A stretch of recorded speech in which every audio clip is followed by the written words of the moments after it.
Update. Am I the a-hole for refusing to continue providing free childcare for my stepdaughter?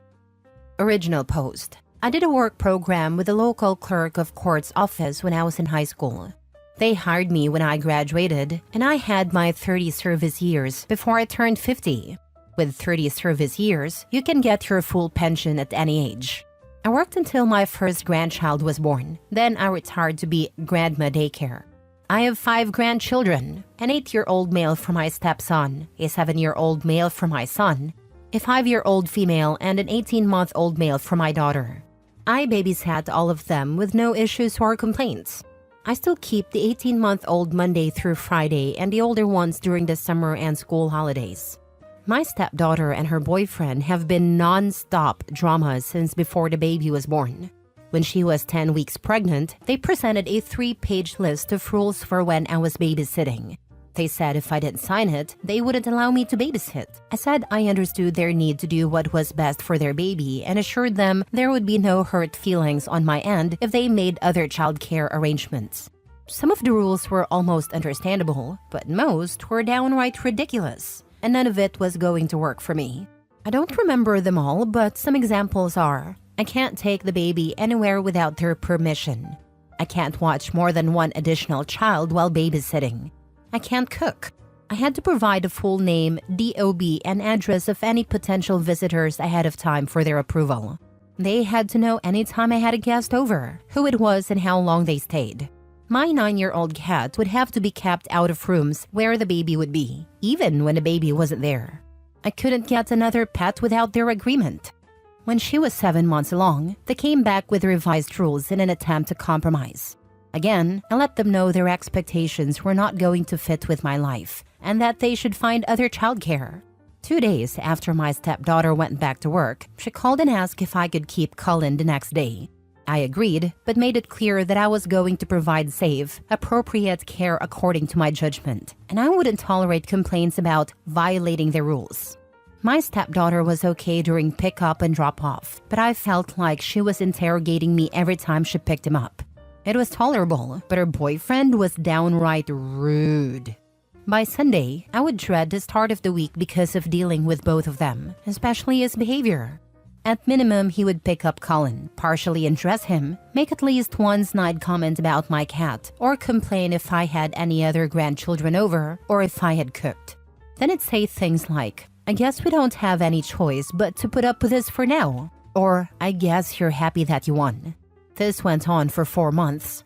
I spoke to my stepdaughter several times, telling her that they seemed unhappy with my care and should find another solution. I also told her that her boyfriend needed to stop being so vocal.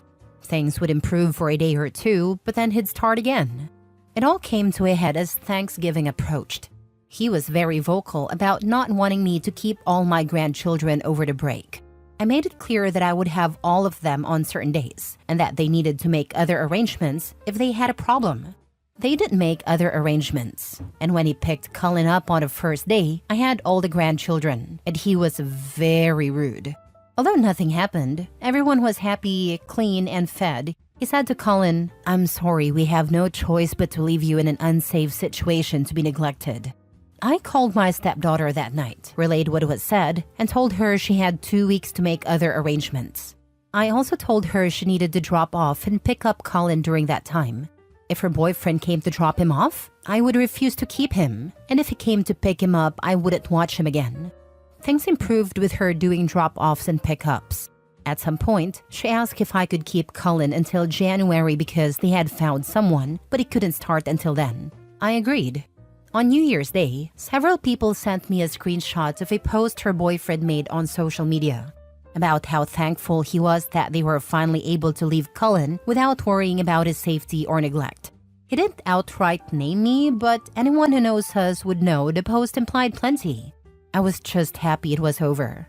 Friday, she called me saying their new childcare provider told her Cullen wasn't a good fit and couldn't return Monday.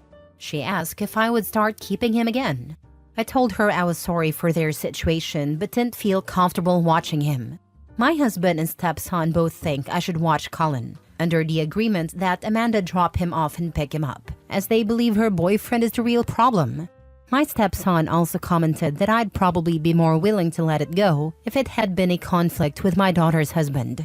My pension is about $4,000 a month, plus continuation of my health insurance, which is about 40% of our take-home income if that matters. Am I the a-hole for refusing to start watching Colin again? Now for the top comments before reading the update. Not the a-hole. No, you shouldn't put yourself through this for Colin's sake. Colin will get cared for regardless. There's no need for you to set yourself on fire because your stepdaughter and her boyfriend can't behave like normal human beings. Your husband and stepson are welcome to offer free childcare and put up with this treatment if it's important to them. But you've done your time. Learn from that experience and don't let yourself be put in the same situation again. There's a reason the licensed daycare won't keep him. It's the boyfriend. The liability alone would make me pause. He could ruin your lives. Especially after that Facebook post. No way. Yeah, boyfriend could call CPS because of the cat or some other crazy idea. Stay away from these people. Baby daddy has a real problem. That's very controlling behavior there. He also may have a distorted view of you if your stepdaughter has complained about her evil stepmother before the baby. Until she needed you, that is. Not the a-hole. I read that gaslighting runs deep in that crowd. You're so good with boundaries. Now they're slandered your name, called you unsafe and unfit until they need you again. If your husband and stepson want to help them, they should. I'm guessing the example of your daughter/sister-in-law doesn't include public shaming on Facebook. Those demands are nonsense and pretty funny considering they can't figure out their own lives but want to run your retirement. Good luck, because God forbid that baby gets mobile and bumps their head or some other minor issue comes up. Yeah, that couple is better off being someone else's headache than this sweet lady. Now for the update. First, let me address the common suggestion that Amanda's boyfriend is purposely sabotaging their childcare to trap her at home. They make roughly the same amount of money and definitely can't afford to lose half their income. I seriously doubt he wants her to stay home. Second, I would never tell my stepson to find someone else to watch his child because of a simple difference of opinion. My grandson and I have a very close bond. He's the oldest, and it would break both my heart and his if he didn't come spend his holidays and summers with me. Plus, he's a huge help with the little ones when I have them all, and things get hectic. I would never be so petty as to make him, and all my other grandchildren, suffer because of an adult disagreement. So, I sort of asked around about why they were dropped by their new sitter so quickly. Apparently, they weren't. Amanda picked Colin up and dropped him off both days he went, and everything was lovely. He did cry quite a bit, but they expected that to improve as he adjusted to not being held as much. My husband and stepson talked to Amanda, and she said they realized they can't afford daycare. They already made the easy changes. Packing a lunch, giving up fancy coffee, etc. And his dad and her mom are both giving them about $100 a month towards childcare. They can barely afford it, but they didn't realize that they've had to send everything the baby needs. I buy diapers, wipes, formula, bottles, extra clothes, etc. They just hand me the baby. They didn't realize daycare doesn't cover all that. Also, imagine her boyfriend's surprise when he found out what the staffing ratios are in this very expensive daycare. 1 adult cares for 5 infants. I guess he thought someone would provide one-on-one care, along with diapers, wipes, and formula for $350 a week? My stepson relayed their almost apology. They felt overwhelmed by an infant and couldn't imagine that someone else could manage that plus other things. Colin is going back to daycare tomorrow. Colin's dad is selling his dirt bike, and Amanda is selling some designer clothes, handbags, and shoes to cover the cost. It'll get easier for them in 6 months when he transfers to the 1-year-old class, which is a little cheaper. I love how Amanda's boyfriend was shocked to find out that daycare isn't a magical babysitting fairyland. Newsflash, diapers don't grow on trees, buddy. Wonder if he is ever going to apologize for being an absolute idiot. What a moron. No, he'll likely get Amanda pregnant again inside a year because he literally cannot connect cause and effect, and neither can Amanda. It's actually insane to think about how he went public with accusations of child neglect against you. Yet, he didn't know the first thing about what his child would actually need in daycare because you had it covered. Also, the almost apologies will never be enough until your stepdaughter's partner publicly retracts and apologizes properly for his earlier libel. I would push back against your stepson a bit, not in terms of changing anything with childcare, but simply ask him why he thought it was appropriate to ask you to work for free for someone who publicly slandered you. You deserve a proper apology from both your husband and stepson as well. It's funny that he accused her of neglect just because she had her other grandkids over. Then he takes the baby to daycare only to find out the daycare worker also takes care of 4 other babies at once. It sounds like most days, OP only had a baby and the 18-month-old, since the other kids were in school and were only there during school breaks. So for free, the stepdaughter and boyfriend's baby was actually getting more attention. Probably even with the other kids there because they're older and don't need as much as babies. Now they have the pleasure of paying someone who watches 5 babies every day at once, and they have to provide diapers, formula, and whatever else the baby needs. It serves them right to have to sell their stuff to afford daycare. Maybe it will teach them not to bite the hand that feeds them, or not to look a gift horse in the mouth. Whichever one fits better. Next story. Am I the a-hole for telling my husband I don't care if he can't raise his son? I've been with my husband for a few years now. We've had good and bad days, but as a couple, you overcome them, right? Lately, we've been butting heads a lot, way more than we used to. I'm 28 female and my spouse is 32 male. It's gotten to the point where we've been sleeping in different rooms. Of course, I noticed the lack of communication, so I suggested we go to couples counseling, but he refused. I went by myself to work on my issues. I tried suggesting counseling a second time, and he got really angry, so I let it go. He has a son 7 from his previous relationship. I don't have kids with him, but we've been raising his son together since his mother isn't in his life. There were days when he wouldn't come home for days at a time. By then, I kind of knew something was up, and my heart raced as I got closer to the truth. As they say, the truth hurts. I remember one day when I was lecturing my stepson because he spilled glue on the carpet. I didn't even know my husband had come home until he came into his son's room, screaming at me. He told me I had no right to lecture his son because I wasn't his mother. He did this all in front of his son, who looked scared. It felt like a slap in the face because I've been there since his son was 2, and to know that this is the treatment I'm getting? I don't know what set him off that day. I should have known from his behavior. I found out he was cheating on me with one of the women he claimed was his best friend. I couldn't move on when I discovered their text messages, meetups, and dates. I was already stressed out and completely done with everything. When he got home, I told him I knew everything, so he shouldn't try to deny it.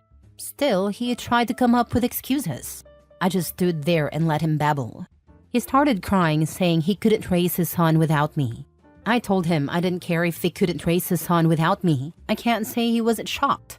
At that moment, I'm at my mom's house, planning my next move. Now for the comments. Not the a-hole. Don't go back.